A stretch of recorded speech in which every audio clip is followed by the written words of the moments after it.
Senhor enriqueça a nossa fé, aumente a nossa confiança em Sua palavra. Vamos ler a Bíblia.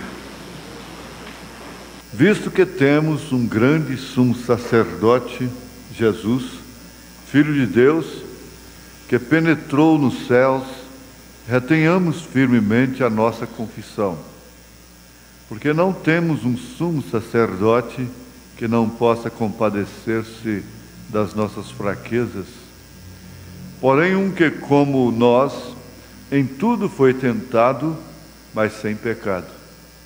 Cheguemos, pois, com confiança ao trono da graça, para que possamos alcançar misericórdia e achar graça, a fim de sermos ajudados em tempo oportuno.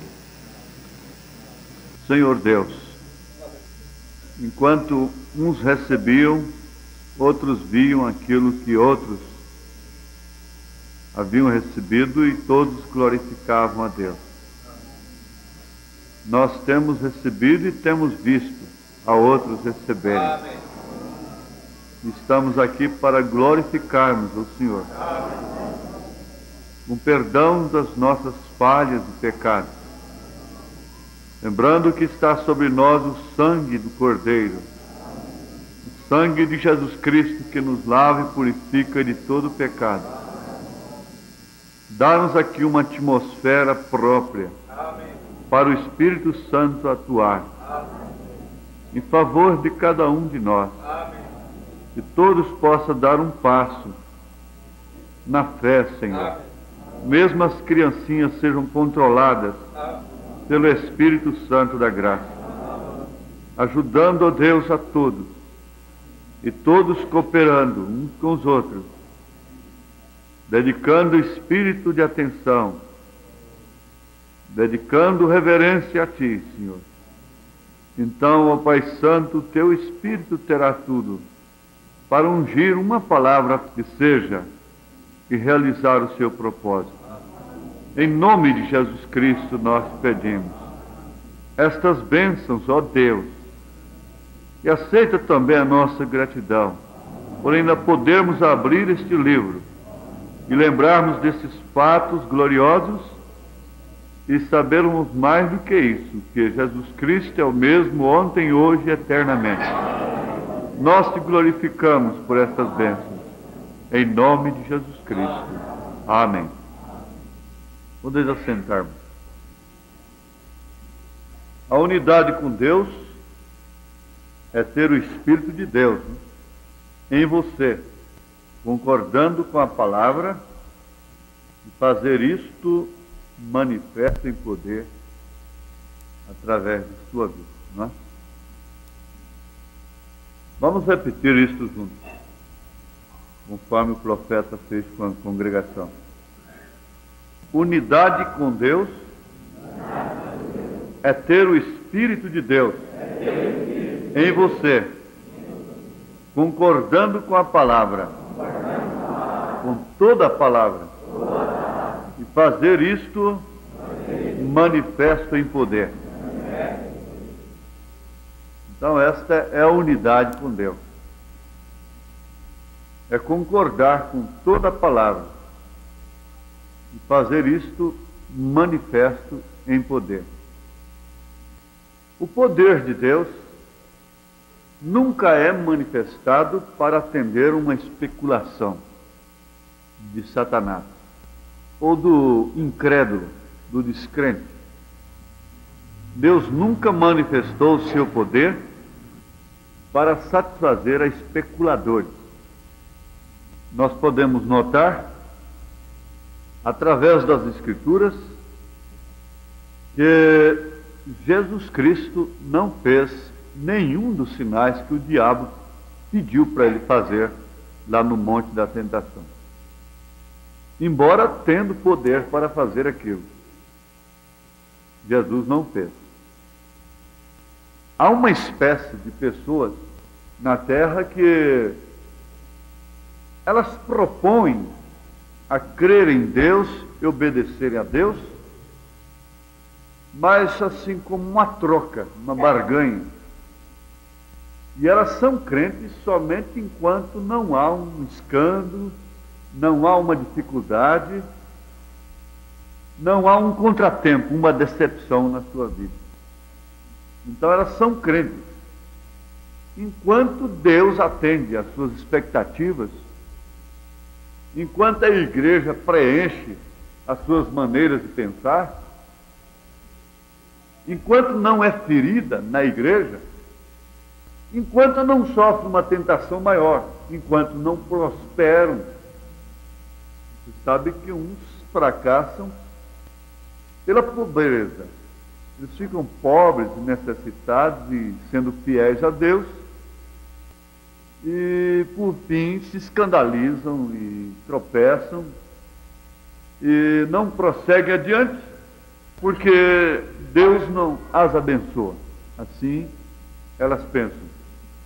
Enquanto que outros não caíram na pobreza, caem na prosperidade. E assim, muitas maneiras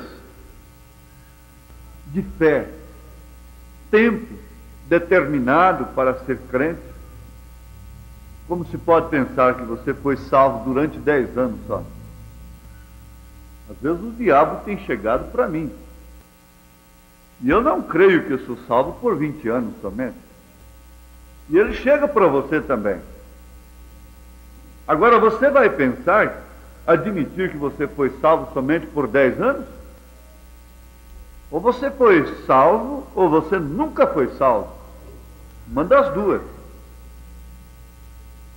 Porque Jesus disse que aquele que está em suas mãos não pode ser arrebatado. A ovelha que está em suas mãos não pode ser arrebatada. Ninguém pode tomá-la. Mas voltando ao assunto do princípio, o diabo introduziu esta especulação na humanidade. E os homens, de um modo geral, têm se tornado religiosos, e por que não dizermos cristãos, especuladores. Eles estão sempre especulando, e eles são sempre curiosos, e eles querem sempre ver o resultado. Eles querem uma satisfação de Deus. Mas o crente verdadeiro, filho de Abraão, não pede satisfação a Deus. Ele não vai perguntar a Deus por que não alcançou tal e tal bênção, por que isto ou aquilo aconteceu. Nós conhecemos a fé de Abraão através das Escrituras, e Deus chegou ao ponto máximo na sua prova para com ele, a ponto de lhe pedir um filho, o único filho pelo qual Abraão havia sofrido terrivelmente, porque ele creu na promessa de Deus, tendo já numa idade avançada, sem possibilidade alguma de gerar filho, com sua esposa também na mesma circunstância, ou pior, e depois de enfrentar tudo aquilo, e alcançar aquela promessa, aquela bênção, Isaque, o filho da promessa, Deus vem a Abraão e lhe pede aquele filho. Mas mesmo assim Abraão não interrogou. Quando Isaque fez aquela pergunta: meu pai, aqui está a lenha, aqui está o fogo, aqui está o cutelo, mas o cordeiro para o holocausto, onde está? Abraão disse para ele: meu filho, Deus para si cordeiro proverá. E Abraão tinha a fé na ressurreição. Ele não pensava que Deus ia intervir quando ele levantasse o cutelo para sangrar, para matar o seu filho, conforme o próprio Deus pedira, que Deus ia bradar. Abraão não foi pensando aquilo. Ele foi crendo assim, que Deus podia ressuscitar o seu filho depois. Ele foi disposto a oferecer o seu filho. Então não havia nenhuma condição. A fé que Abraão tinha era incondicional. Ela não especulava, ela não perguntava. Agora, eu estou desejando uma fé como essa. haja o que houver, aconteça o que acontecer, sinta o que eu sentir, não me importar com sentimentos, mas caminhar como Abraão caminhou, com aquela fé simples, que não interrogava, que não perguntava, e tinha Deus como um ser supremo, soberano, sobre toda a sua vontade, poderoso e capaz de fazer justamente aquilo que Ele quer fazer. Então nós vamos dando esses passos assim, nessas pegadas de Abraão, e vamos constatar que Abraão não foi um homem assim um tanto sentimental. Ele não foi propriamente como uma mãe. Eu não sei qual foi a reação de Sara. Eu não sei se Sara ficou sabendo, quando o seu filho saiu com o seu marido, o que ia acontecer. Eu não sei qual foi a sua reação, se ela passou no meio, se ela brigou com Abraão, se ela lutou, se ela discutiu. Eu não sei disso. Eu sei de uma coisa, que Abraão saiu conforme Deus lhe pedira, com a intenção consumada no seu coração, com uma intenção selada. Ele tinha uma intenção: eu vou fazer justamente como Deus pediu. Agora, de todos os modos, o que Deus reconhece é essa intenção que está firmada no coração da pessoa. Você sabe disso. Um crime premeditado, antes daquele homem matar aquele outro, aquela sua vítima, ele já é assassino. Diante de Deus, ele já matou aquela pessoa. Ele assentou no seu coração a intenção de tirar a vida daquela outra pessoa, do seu próximo. E então o que acontece? Ele já é um criminoso potencialmente falando. Ele já está com ódio no coração selado. E ele já está só esperando a próxima oportunidade para tirar aquela vida. Então aquilo é uma intenção selada, estabelecida, plantada no seu coração. E ele apenas aguarda a oportunidade, a hora certa para levar a cabo a sua intenção. E assim você pode tomar outros exemplos. Há pessoas, há moças, virgens, que cai uma intenção no seu coração de se perderem, e só fica faltando uma oportunidade para elas. Na próxima oportunidade elas se perderão, se mergulharão no mundo, e assim por diante. E quando essas pessoas estão com essas coisas assentadas em seus corações, é difícil só se elas parassem e dobrassem os seus joelhos por terra, pusessem os seus rostos no chão e clamassem por misericórdia, por socorro, é que elas poderiam ser salvas daquelas intenções. Agora você sabe que Deus conhece cada intenção do coração. A palavra de Deus é como espada de dois gumes, que penetra até as juntas e medulas, e ela pode discernir as intenções dos corações. E eu posso ver nesta hora que, ao contrário dos exemplos que temos dado aqui para ilustrar, para vocês compreenderem o que eu quero dizer nesse instante, Abraão havia estabelecido no seu coração de fazer conforme Deus mandou. Agora, ele sabe perfeitamente quando me assento na minha mesa, quando você se assenta, quando você sai com a intenção de qualquer coisa. Ele sabe quando algo sai da sua vida. E ele sabe quando aquilo permanece.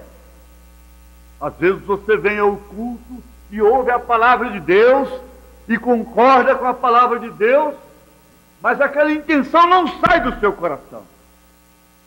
Você às vezes reprova aquilo e você sai daqui em competição com aquela irmã do mesmo jeito. Você sai com aquilo estabelecido no seu coração. e você sai daqui com aquele propósito no seu coração, você sai sujeito a mentir e continuar mentindo da mesma forma. Agora, quando Abraão saiu, Deus conhecia a intenção do seu coração. Não era uma obediência fabricada, não era uma coisa condicional, era uma coisa determinada, era uma coisa concluída no seu coração. E aquela foi a fé que agradou a Deus. Você não pensa em outro tipo de fé. Você então deve lutar, lutar, lutar até que isso possa acontecer contigo. Então este é o batismo do Espírito Santo. Quantas pessoas a quem a gente aconselha, e você a vê pela última vez pelas costas. Pense um pouquinho nisso. Agora, há muitas coisas que você não tinha intenção. Você não estava prevendo aquilo. Você não estava com aquilo em mente. Você não tinha raciocinado sobre aquilo. Você não estava desejando aquilo. E aquilo aconteceu. Bom, este não foi meu propósito. E desta forma a pessoa tem mais facilidade para arrependimento. Você sabia disso? Ela tem mais facilidade para se arrepender. Quando ela não estava intencionando fazer tal coisa, ferir a tal pessoa, responder, falar tal coisa com aquela intenção.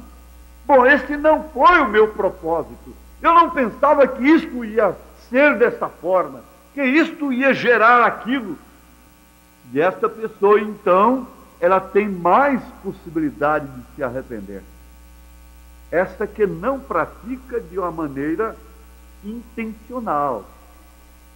Mas há muitas coisas que você não está prevendo de bem e lhe acontece também.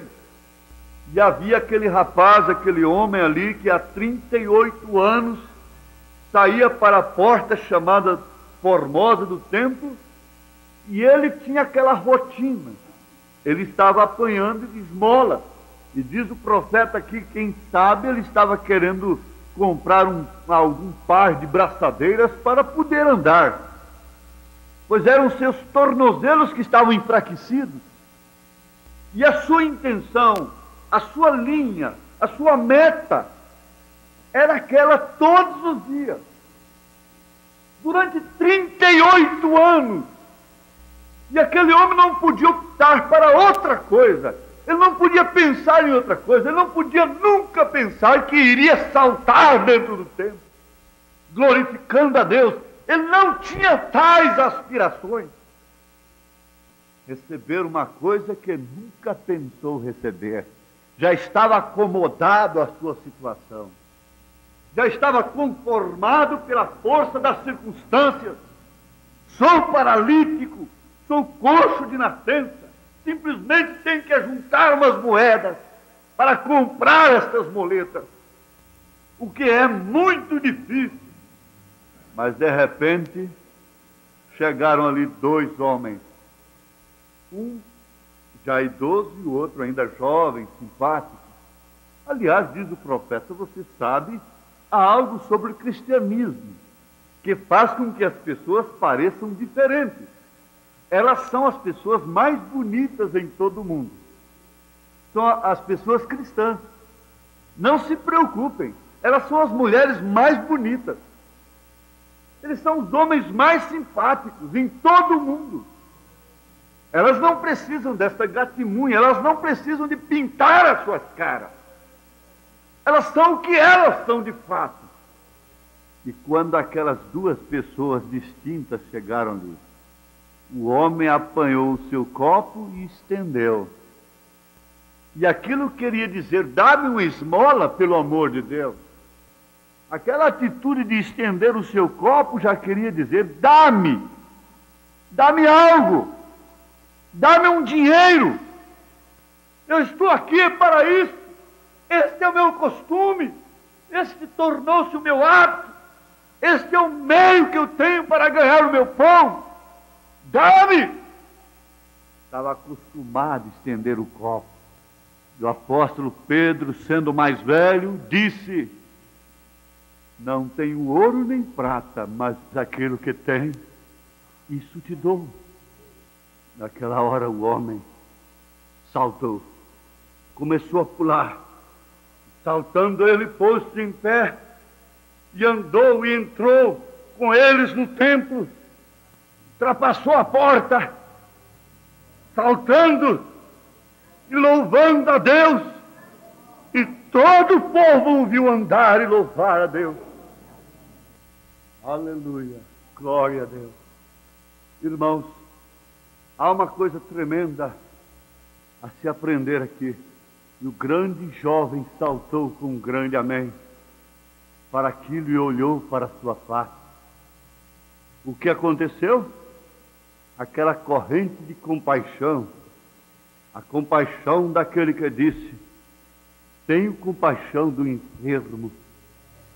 Jesus Cristo tinha compaixão dos enfermos. Não precisa você provocar compaixão em Deus. Deus é um Deus de compaixão. Não são seus gemidos que provocam a compaixão em Deus. Deus conhece suas dores. Deus conhece suas aflições. Deus conhece suas amarguras. Deus conhece os seus sofrimentos. Deus conhece sua expectativa. Deus conhece o medo que há dentro de você, o tremor. Deus conhece o que passa contigo. Aquilo que Ele quer fazer. Então nós vamos dando esses passos assim, nessas pegadas de Abraão, e vamos constatar que Abraão não foi um homem assim um tanto sentimental. Ele não foi propriamente como uma mãe. Eu não sei qual foi a reação de Sara. Eu não sei se Sara ficou sabendo, quando o seu filho saiu com o seu marido, o que ia acontecer. Eu não sei qual foi a sua reação, se ela passou no meio, se ela brigou com Abraão, se ela lutou, se ela discutiu. Eu não sei disso. Eu sei de uma coisa, que Abraão saiu conforme Deus lhe pedira, com a intenção consumada no seu coração, com uma intenção selada. Ele tinha uma intenção: eu vou fazer justamente como Deus pediu. Agora, de todos os modos, o que Deus reconhece é essa intenção que está firmada no coração da pessoa. Você sabe disso. Um crime premeditado, antes daquele homem matar aquele outro, aquela sua vítima, ele já é assassino. Diante de Deus, ele já matou aquela pessoa. Ele assentou no seu coração a intenção de tirar a vida daquela outra pessoa, do seu próximo. E então o que acontece? Ele já é um criminoso potencialmente falando. Ele já está com ódio no coração selado. E ele já está só esperando a próxima oportunidade para tirar aquela vida. Então aquilo é uma intenção selada, estabelecida, plantada no seu coração.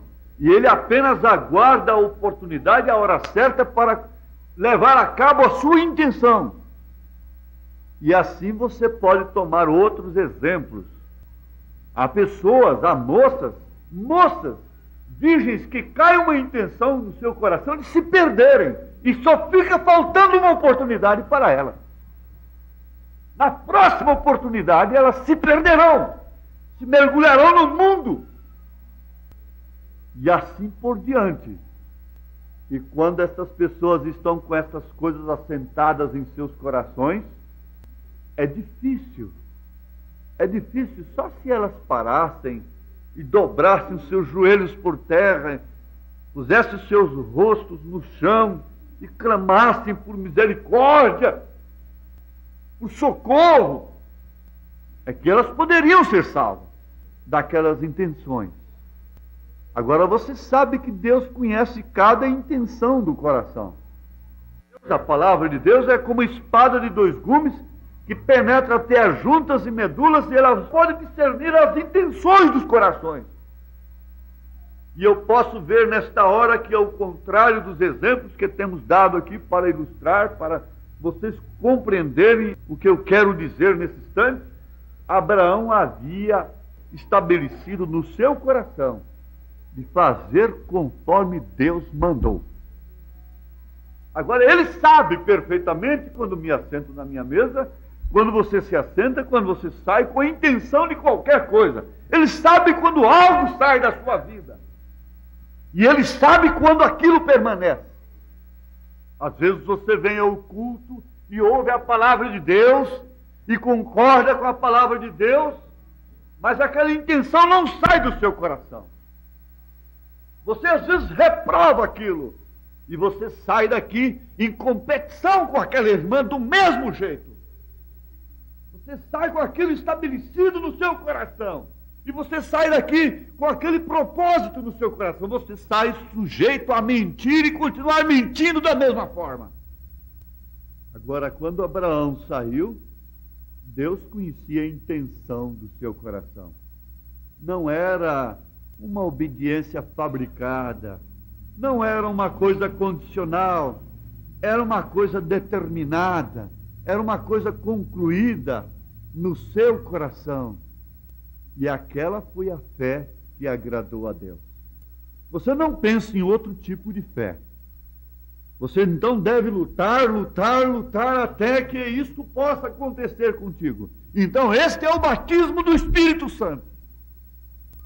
Quantas pessoas a quem a gente aconselha, e você a vê pela última vez pelas costas. Pense um pouquinho nisso. Agora, há muitas coisas que você não tinha intenção. Você não estava prevendo aquilo. Você não estava com aquilo em mente. Você não tinha raciocinado sobre aquilo. Você não estava desejando aquilo. E aquilo aconteceu. Bom, este não foi meu propósito. E desta forma a pessoa tem mais facilidade para arrependimento. Você sabia disso? Ela tem mais facilidade para se arrepender. Quando ela não estava intencionando fazer tal coisa, ferir a tal pessoa, responder, falar tal coisa com aquela intenção.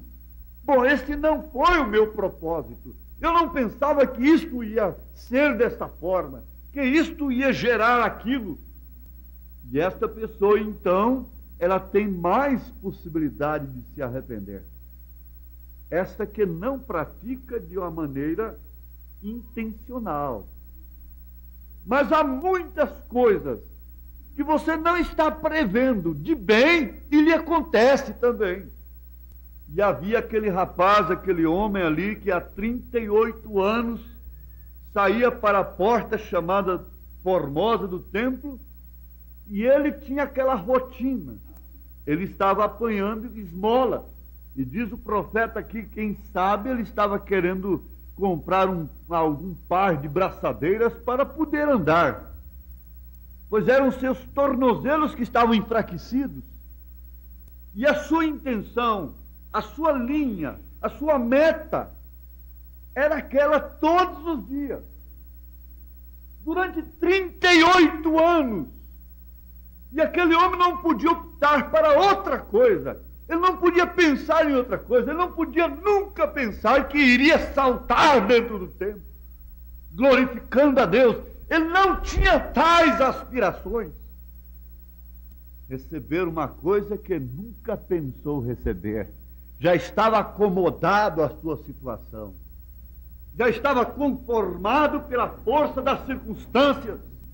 Sou paralítico, sou coxo de nascença. Simplesmente tenho que juntar umas moedas para comprar estas moletas. O que é muito difícil. Mas de repente chegaram ali dois homens. Um já idoso, e o outro ainda jovem, simpático.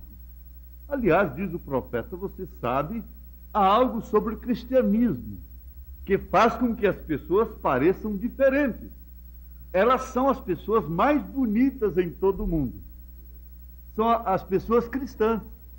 Não se preocupem, elas são as mulheres mais bonitas. Eles são os homens mais simpáticos em todo o mundo. Elas não precisam desta gatimunha, elas não precisam de pintar as suas caras. Elas são o que elas são de fato. E quando aquelas duas pessoas distintas chegaram ali, o homem apanhou o seu copo e estendeu. E aquilo queria dizer, dá-me uma esmola, pelo amor de Deus. Aquela atitude de estender o seu copo já queria dizer, dá-me algo, dá-me um dinheiro. Eu estou aqui para isto.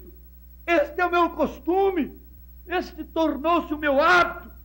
Este é o meio que eu tenho para ganhar o meu pão. Dá-me! Estava acostumado a estender o copo. E o apóstolo Pedro, sendo mais velho, disse, não tenho ouro nem prata, mas aquilo que tem, isso te dou. Naquela hora o homem saltou, começou a pular. Saltando ele pôs-se em pé e andou e entrou com eles no templo, ultrapassou a porta, saltando e louvando a Deus, e todo o povo o viu andar e louvar a Deus. Aleluia, glória a Deus. Irmãos, há uma coisa tremenda a se aprender aqui. E o grande jovem saltou com um grande amém para aquilo e olhou para a sua face. O que aconteceu? Aquela corrente de compaixão, a compaixão daquele que disse, tenho compaixão do enfermo. Jesus Cristo tinha compaixão dos enfermos. Não precisa você provocar compaixão em Deus. Deus é um Deus de compaixão. Não são seus gemidos que provocam a compaixão em Deus. Deus conhece suas dores. Deus conhece suas aflições. Deus conhece suas amarguras. Deus conhece o seu sofrimento. Deus conhece sua expectativa. Deus conhece o medo que há dentro de você, o tremor. Deus conhece o que se passa contigo.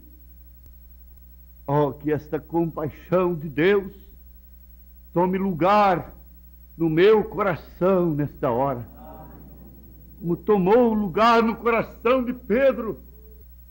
Deus tenha misericórdia de nós nesse instante. Ele disse, se for dinheiro, não tenho nenhum, mas eu tenho algo que tomará o lugar disto 1 milhão de vezes o que eu tenho. Agora recordem, Pedro era um judeu. Este judeu era convertido. E um convertido não adora dinheiro, adora Deus. É adorador de Deus. Isto é certo. Aleluia. Você já recebeu alguma coisa? Quantos já receberam de Deus aqui? Já receberam? Então salte no templo. Cante no templo, louve no templo, glorifique no templo. Ou você ainda é um paralítico espiritualmente falando? Você já se encontrou com Pedro e João? Você já recebeu aquilo que é comprado sem preço? Você já recebeu o Espírito Santo? Então salta no templo, cante no templo, louve no templo, glorifique no templo, glorifique em sua casa. O templo é seu corpo. Glorifique a Deus, glorifique ao Senhor. Quem sou eu diante desse poder? Os poderes da terra fracassarão, quanto mais o meu. Quem sou eu para negar minha vida a Cristo? Quem é você para negar-se a si mesma a Cristo Jesus? Quem é você, irmão? Glória a Deus, aleluia. Deus te abençoe. Deus te abençoe. Você o ama? Aleluia. Então cante, eu amo, porque primeiro Ele me amou. Aleluia, aleluia. Eu amo.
Vem, ó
salte no tempo.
Se você recebeu, glorifique por isso.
pedidos de oração estão diante da sua oração, diante de Deus. Está no seu louvor os pedidos de oração, todos esses pedidos aqui. As peças de roupa, o livro de oração, os tambores que estão lá no recanto. Está tudo diante de Deus.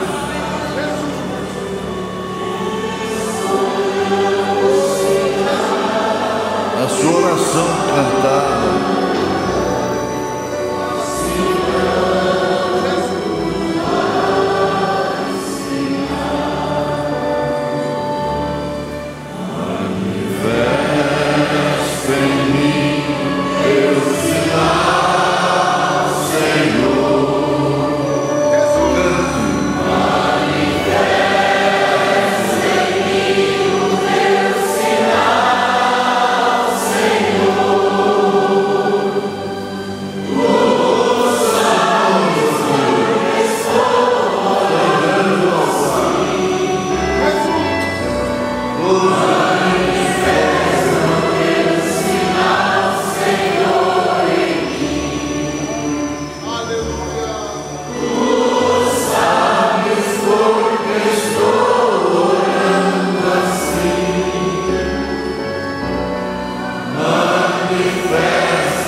Aquele homem estava saltando e dando glória a Deus. Aleluia. Graça, graça, graça. Porque o Senhor é a força da nossa vida. O Senhor nos livre dos males desta noite e nos guarde para a hora da sua aparição. Amém. Amém. Assentar-vos. Todos os pedidos ficaram diante do altar.